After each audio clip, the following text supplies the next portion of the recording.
तुझा शरणागत जन्मोजन्मींचा अंकित, आणिक नेने काही हेवा तुझ वांचुनी केशवा।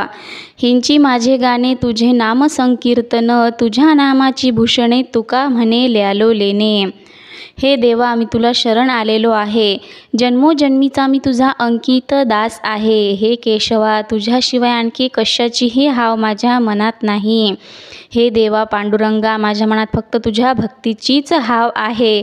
माझे गाणे म्हणशील तर तुझे नाम संकीर्तन करणे तेवढेच। तुकाराम महाराज म्हणतात, आणि माझी भूषणे अलंकार म्हणशील तर तुझी विविध नामे हीच। तर संत तुकाराम महाराज या अभंगातून काय सांगत आहेत? माझी भूषणे, माझे अलंकार, माझे जे काही दागदागिने आहेत ते तुझं नामच आहे। म्हणजे तुझ्या नामाशिवाय मला कुठलेही भूषण, कुठलेही अलंकार वगैरे काहीही नको। आणि माझे गाणे म्हणशील तर तुझे नाम संकीर्तन करणे हेच माझे गाणे आहे। माझ्या आयुष्याचं सार्थक म्हणजे फक्त तुझी भक्ती करणे एवढंच आहे।